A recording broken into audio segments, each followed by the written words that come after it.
sur la lancée de l'exposé, l'excellent exposé de Pierre Jacquemont, je voudrais commencer par préciser que le Congo-Kinshasa n'est pas exclusivement un pays des Grands Lacs. Bien qu'il soit baigné par l'ensemble des lacs du Graben, depuis le lac Albert jusqu'au lac Moero, en passant par les lacs Édouard, Kivu et Tanganyika. Ce qui n'est pas le cas d'aucun autre pays de la région. Les Congolais préfèrent se réclamer de l'Afrique centrale, concept géographique plus englobant, puisque en plus des grands lacs, le pays est entouré de bien d'autres voisins. Pourtant, on pourra objecter que c'est le Zaïre de Mobutu qui avait en son temps été l'initiateur de la création en 1976 de la Communauté économique des pays des Grands Lacs, CEPGL, pour prôner l'intégration économique de l'ancienne Afrique belge. Mais cette initiative n'avait été prise qu'après la tentative avortée de créer une union des États d'Afrique centrale en 1968, une union qui avait l'ambition d'opérer le regroupement de l'ancienne AEF, Afrique équatoriale française, avec l'ancien Congo belge, Rwanda-Burundi. Le peu d'empressement du Congo à s'identifier comme membre de la région des Grands Lacs tient surtout à l'amalgame qui tend à l'impliquer dans le bourbier des conflits internes au Rwanda et ou au Burundi, et de là à le faire passer pour un acteur majeur de cet imbroglio.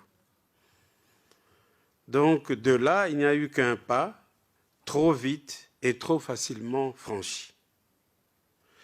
Pourtant, on l'oublie trop souvent, les Congolais constituent un peuple façonné par une grande diversité des cultures classiques du continent, telles qu'inventoriées par l'ethnologie coloniale. Cette diversité a été complétée par le concours de la main-d'œuvre recrutée par le pouvoir colonial depuis la période léopoldienne, provenant de toutes les Afriques, de l'Ouest, de l'Est et du Sud, en plus bien sûr des voisins immédiats, particulièrement angolais, congolais de Brazzaville, rhodésiens et bien entendu rwando-burundais. Les Congolais possèdent donc une longue tradition d'accueil et d'intégration des nouveaux venus, y compris des réfugiés de l'ère postcoloniale. Mais rappelons d'abord les fondamentaux d'ordre géographique et historique.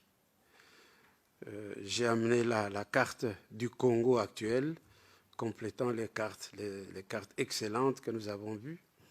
Le Kivu, le Congo dans ces 26 provinces actuelles.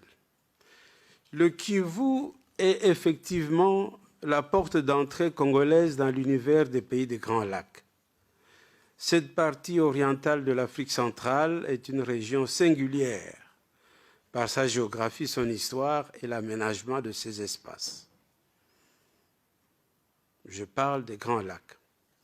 Dans cette région, de la plus forte densité du continent, que certains géographes qualifient d'ailleurs de bombe démographique. On est, je crois, à 400 habitants au kilomètre carré au Rwanda. Le Kivu constitue la partie la moins peuplée. Mais paradoxalement, sur le territoire congolais, cette province, née en 1933, en détachement de la grande province orientale, et éclaté en 1984 en 3 provinces autonomes, le Nord Kivu, le Sud Kivu et le Maniema. Vous avez ça sur la carte. Donc, ces 3 provinces autonomes constituent la région la plus saturée sur le plan démographique au Congo. En 2010, la densité du Nord Kivu a été évaluée à 103 habitants au kilomètre carré. Ce sont des chiffres de Léon de Saint-Moulin. Celle du Sud Kivu à 79,2 contre seulement 6,5 au Bandundu, 5,2 en province orientale, 4,7 à l'Équateur et 3,4 au Katanga. Pourtant, si on peut avoir la carte suivante de la démographie, voilà. On voit très bien la partie de l'Est.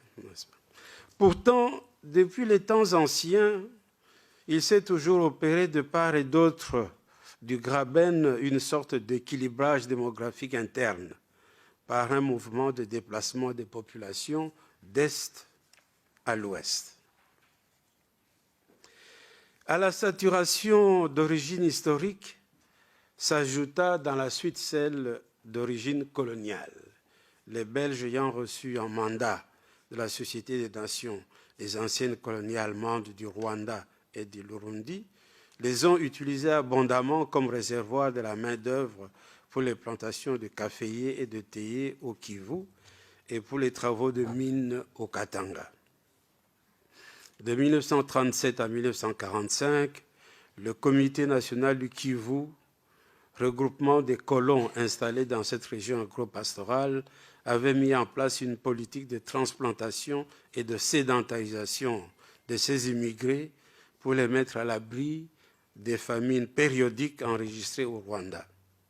D'où la création de la MIB, Mission d'immigration des Banyarwanda, alors que sur la même période, la réduction des espaces disponibles ne cessait de s'accentuer par la création du parc Albert en 1925, parc Virunga actuel, qui connut des extensions en 1929 et en 1935, avant d'être rejoint plus tard par un autre parc, celui de Kaozi-Biega.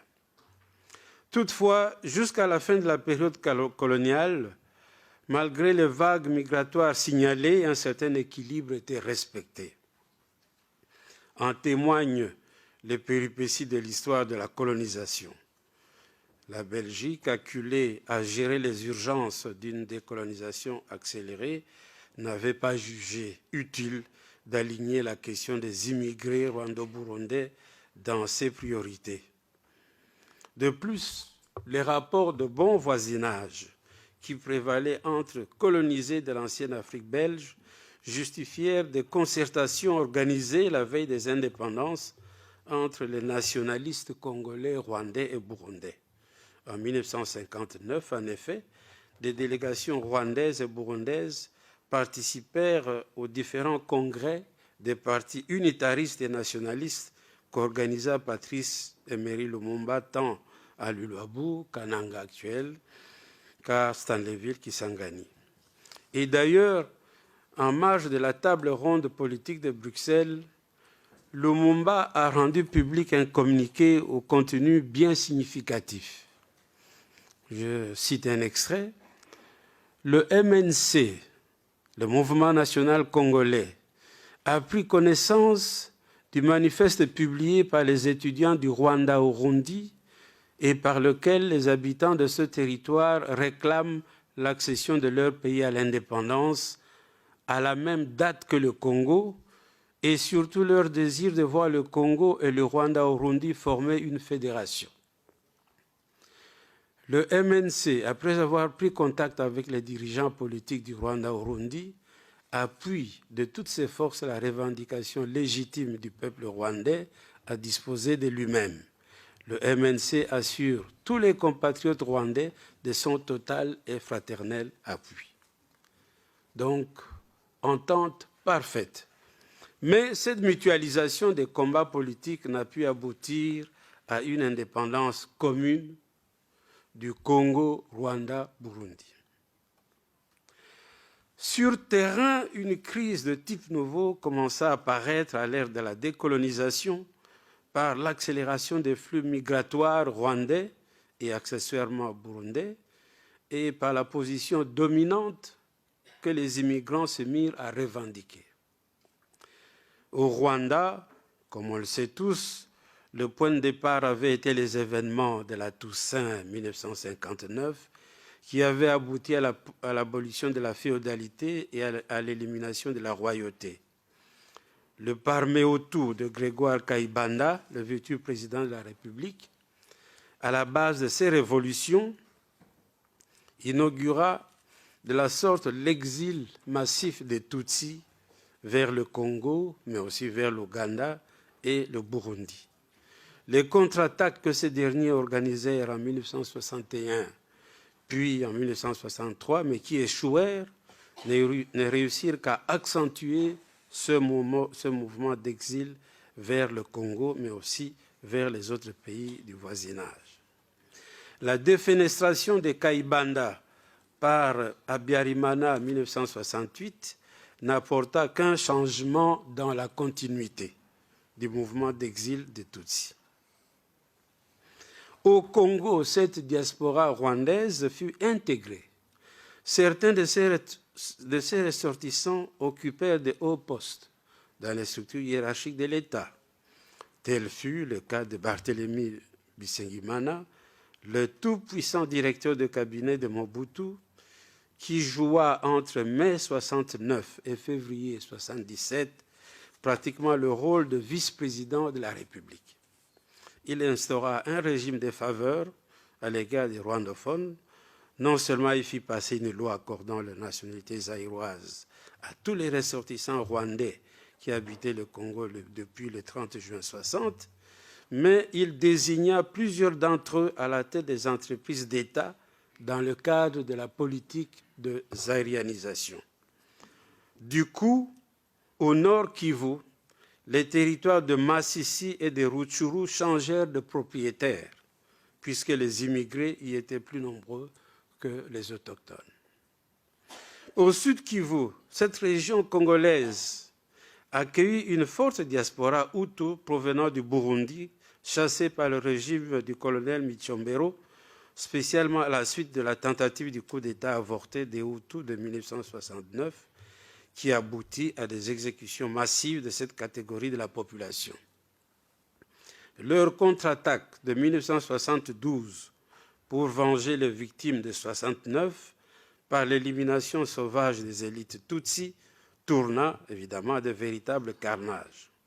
À leur tour, ces Hutus réussirent à faire déclencher contre eux de véritables massacres.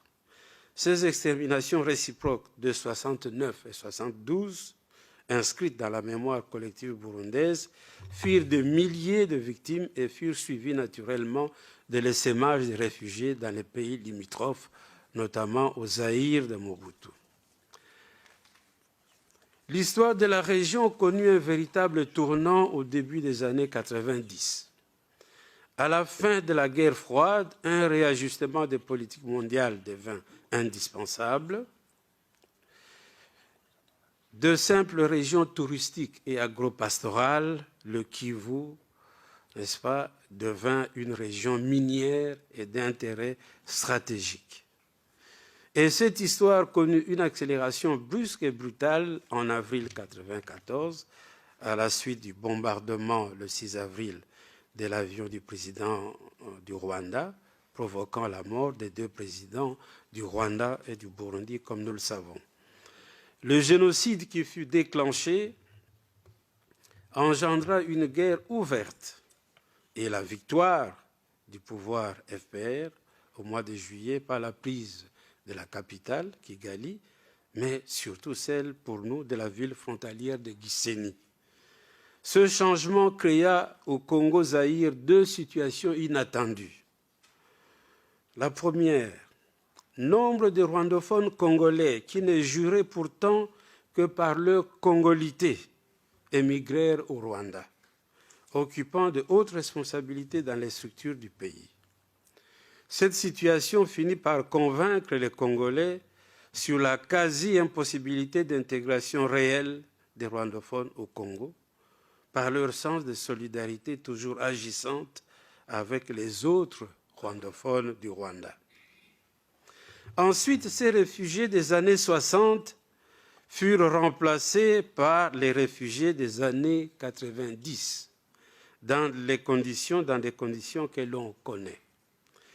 Leur poursuite sur le territoire congolais pour être définitivement anéantie se réalisa sous le parapluie de la guerre de libération de Laurent Désiré Kabila. La guerre rwando-rwandaise s'est donc poursuivie dans les camps des réfugiés avant de s'étendre dans les forêts congolaises jusqu'à atteindre, il faut le dire, le Congo-Brazzaville. Après la brouille de la coalition victorieuse rwando-ougandaise avec leur partenaire congolais, Laurent Désiré Kabila, devenu chef de l'État le 17 mai 1997, cette coalition attaqua les forces congolaises et initia des rébellions internes. Ce nouveau cycle de guerre et son cortège de rébellions provoqua donc une sorte de guerre généralisée, ce qu'on a appelé la guerre mondiale africaine, par l'intervention du Zimbabwe, de la Namibie, du Tchad et de l'Angola aux côtés des forces congolaises. Il s'agit ici, n'est-ce pas, d'une guerre qui a provoqué énormément de crimes, n'est-ce pas? Plusieurs massacres ont été opérés, notamment le massacre des militaires congolais désarmés à Kavumu, à Bukavu, l'organisation d'une opération aéroportée pour prendre à revers Kinshasa à partir du Bas-Congo, en procédant à la coupure d'électricité d'Inga alimentant la ville de Kinshasa et les usines du Bas-Congo, sans parler des catastrophes environnementales, sanitaires, comme la destruction de la faune du parc de Virunga, la multiplication des viols crapuleux et l'utilisation des corps féminins comme terrain de guerre. En plus, bien sûr, de l'inféodation de la gouvernance du Congo à les oligarchies rwandaises.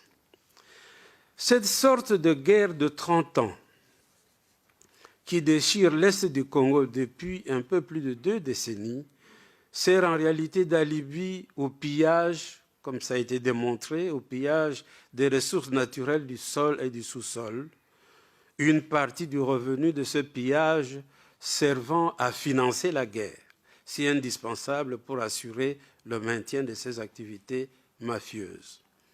Ce cercle vicieux repose sur la tradition de faire du Congo, à cause de sa massivité, le bouc émissaire de tous les fléaux qui déchirent cette région.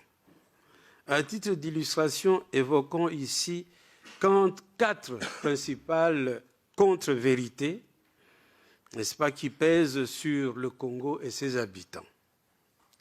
Première contre-vérité, les Congolais seraient complices du génocide Hutu. Et plutôt, les Congolais seraient complices des génocidaires Hutus. Cette fausse affirmation a pour origine l'accueil des milliers de réfugiés de 1994, parmi lesquels, précise-t-on, il y avait aussi des miliciens interamoués, des troupes en débandade des FAR, forces armées rwandaises, de Juvenal Habyarimana.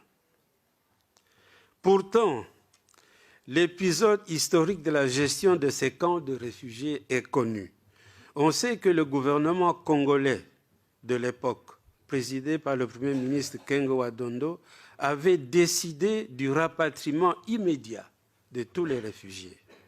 Mais c'est le HCR qui s'y opposa fermement et des pressions furent exercées auprès du maréchal Mobutu pour qu'il contraigne le gouvernement à ne pas mettre à exécution cette décision qui aurait empêché le débordement de ces hostilités sur le territoire congolais.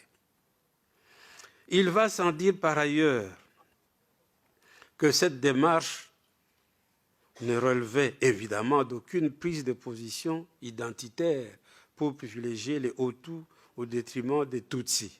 Pour preuve, à la suite des événements de la Toussaint rwandaise en 1959, provoquant l'abolition de la royauté au Rwanda, ce furent les Tutsis rwandais qui furent accueillis massivement au Congo. Ils étaient entre 50 et 60 000, selon le HCR, à déferler du Rwanda au Congo entre les années 59 et 61. Déjà en 1972, les estimations du HCR n'étaient plus que de 23 réfugiés. La plupart d'entre eux s'étant fait enregistrer dans la suite comme des nationaux congolais. Deuxième contre-vérité, les Congolais seraient racistes. raison pour laquelle ils rejettent les Banyamulenge parce qu'ils sont des Tutsis. En fait, l'affaire Banyamulenge est celle-là même qui a servi de prétexte en 1996 à la guerre du Rwanda au Congo.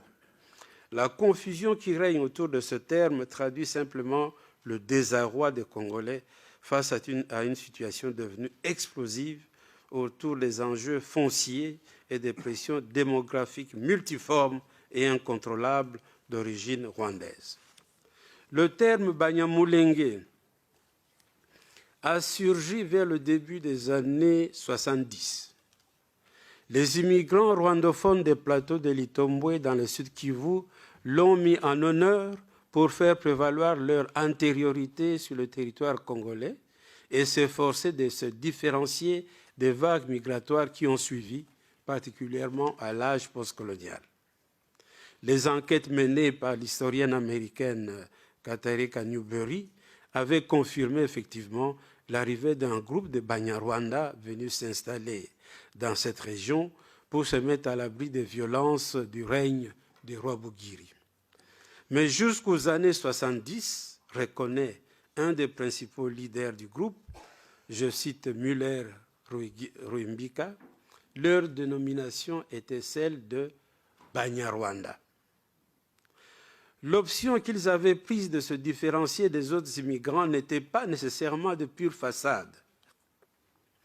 L'on a vu par exemple un officier de cette contrée, le commandant Masunzu, qui en un premier temps avait combattu dans les rangs du FPR, puis dans ceux de l'AFDEL et du RCD Goma, faire volte-face en un second temps pour s'opposer à l'emprise du Rwanda et à la présence envahissante de ses troupes au Congo.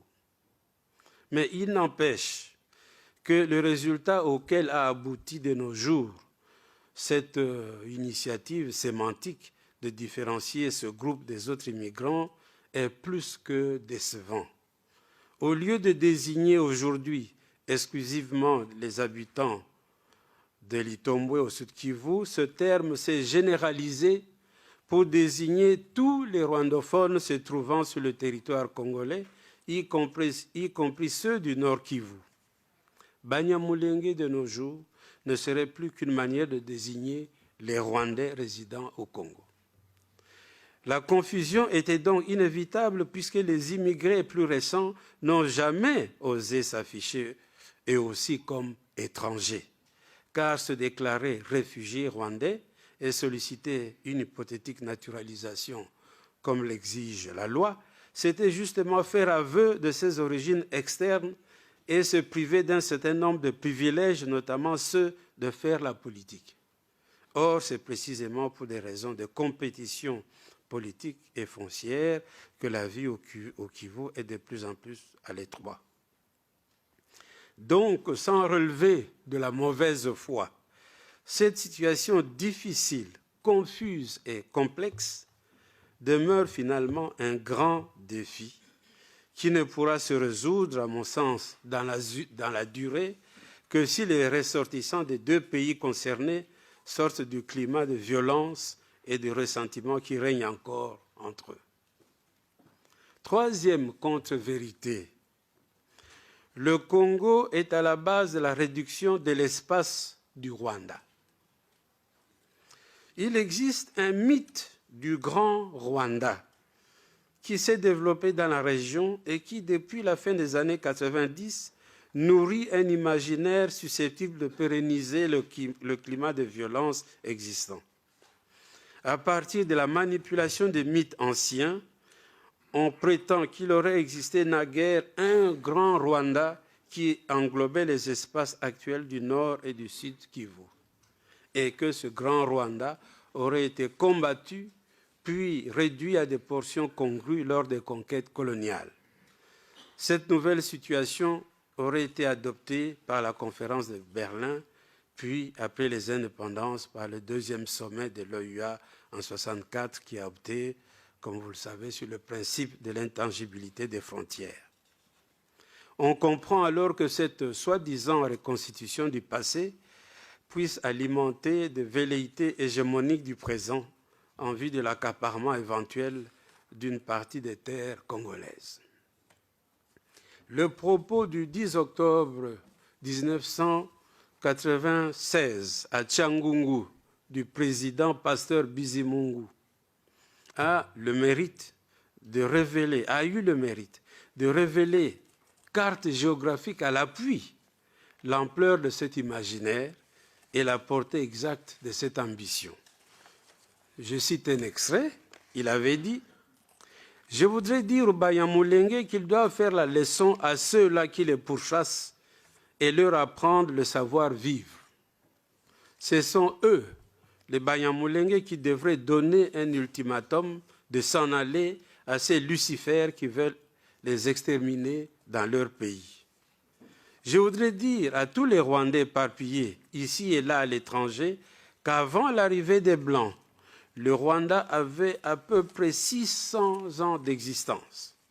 Il s'étendait des lacs Rweru et Tchouroa, franchissant la chaîne des volcans jusqu'au lac Rukanzige, lac Édouard actuel. Il s'étendait aussi de la Rusumo jusqu'aux frontières de Burundi et nous vivions en bonne intelligence avec les Baoundés.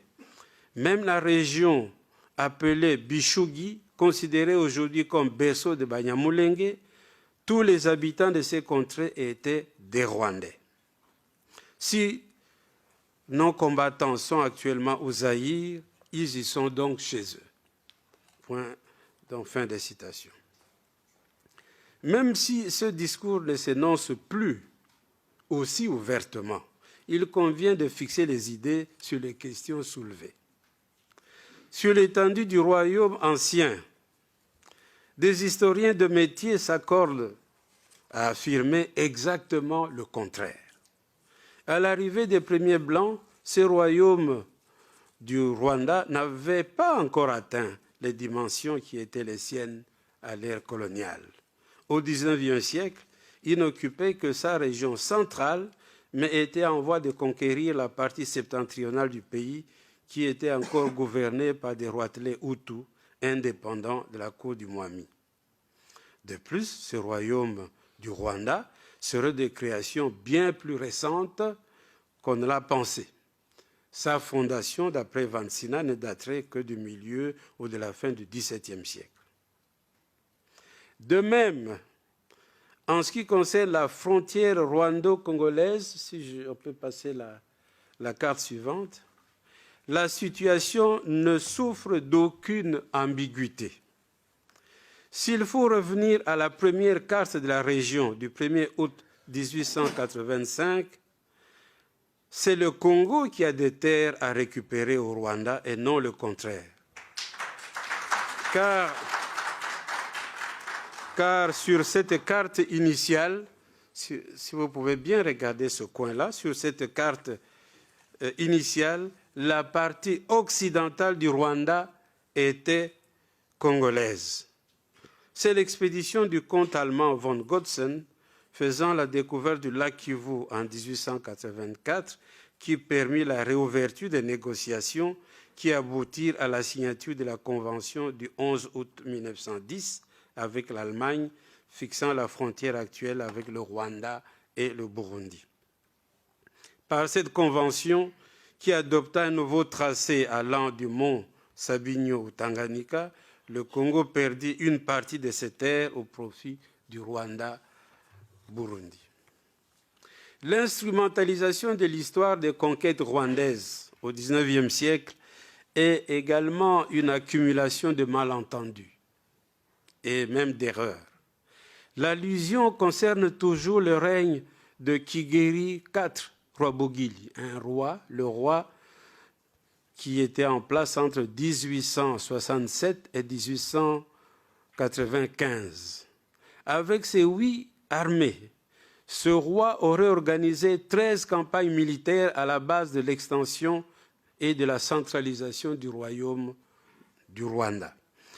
Mais certaines de ces campagnes furent de simples expéditions de razzia pour s'emparer de l'ivoire, comme dans les forêts du pays de Tembo, sans être suivies d'une annexion effective. De même, Toutes ces campagnes ne furent pas toujours couronnées de succès, comme dans le sud contre le Burundi ou encore contre le Bushi, le pays des Bashi, à l'ouest. C'est d'ailleurs au cours de la dernière de ces campagnes contre les Bashi que ce roi tomba malade. Il trouva la mort en cours de route dans la barque qui le ramenait au Rwanda, sans avoir jamais étendu son pouvoir sur le Kivu. On était en septembre 1895, 10 ans après la conférence de Berlin.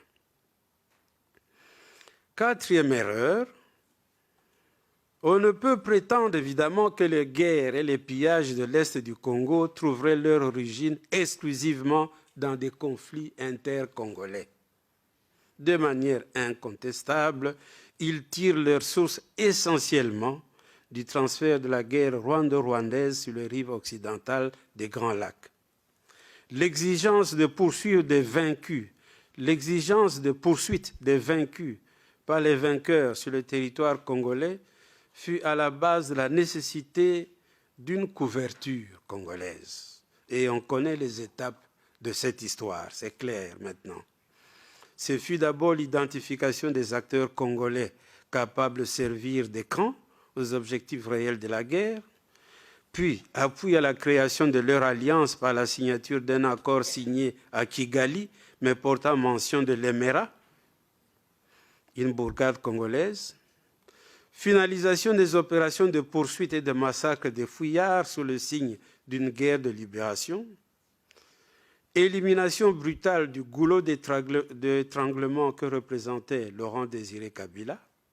Ensuite, malgré un accord global et inclusif des forces politiques congolaises obtenu à l'arraché en Afrique du Sud, à l'issue d'une conférence intercongolaise, le laxisme ou la complicité du nouveau leadership politique congolais rendit possible la multiplicité de milices, l'organisation de nouvelles rébellions à partir des dissidences militaires des pseudo-congolais comme le CNDP, Congrès national pour la défense du peuple de Laurent Kunda Batware, ou le M23, mouvement du 23 avril de Makenga Sultani. Et tout cela avant le curieux surgissement des prétendus islamistes dans l'Ituri qui s'illustre par des massacres quasi quotidiens de la population. Ainsi, au tournant du troisième millénaire, le Congo a vécu et vit une des périodes les plus sombres de son histoire, exactement comme au temps du régime de Léopold II, au tournant du deuxième millénaire. À cette différence que le calvaire du caoutchouc rouge a été remplacé par celui du coltan rouge. Aux Congolais, le devoir de tout subir et de se taire, pour emprunter cette expression à Monseigneur Catalico d'heureuse mémoire, s'est traduit effectivement par une avalanche d'exigences successives. Supporter de manière imprévue l'irruption des milliers de réfugiés Hutus, se laisser accuser de complicité avec eux, assister à leur massacre en s'interdisant de leur porter secours, se faire accuser d'être les auteurs de ces exterminations, ensuite assister à l'occupation de leur propre territoire et au pillage de ses ressources par des armées étrangères au motif qu'elles devaient continuer à traquer les génocidaires, tolérer l'infiltration de leur armée par ces forces étrangères, fermer les yeux sur l'instrumentalisation de leurs propres élites politiques, plus que jamais prisonnières de leur posture de prédatrices par procuration, et pour ne pas arrêter sur une si belle lancée, libérer une partie de leurs terres pour les rendre disponibles à d'autres mouvements de peuplement.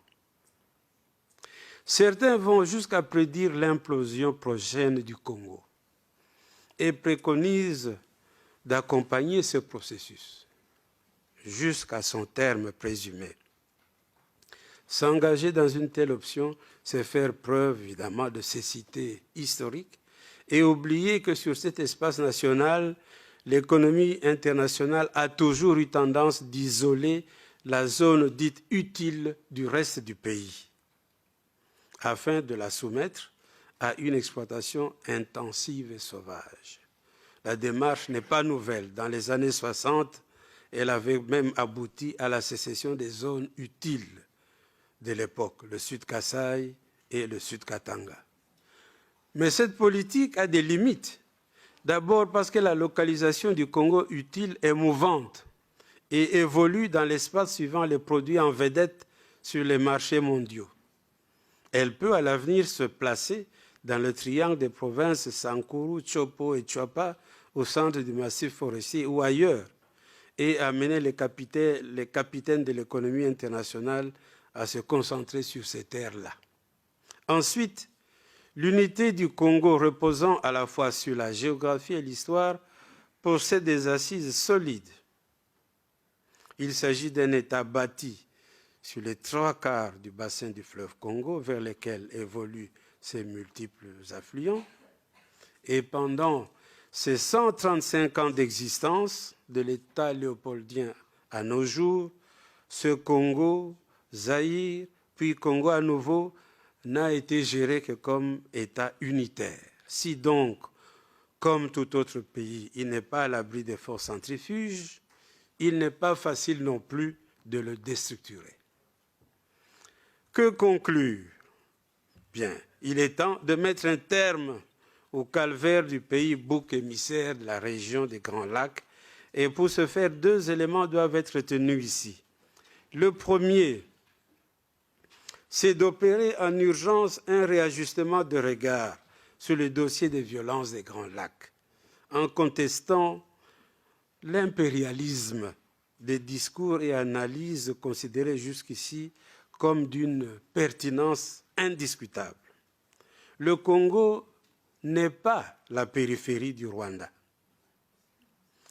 De même, la condamnation des méfaits des incursions rwando-ougandaises au Congo ne constitue en rien une négation du génocide Tutsi au Rwanda.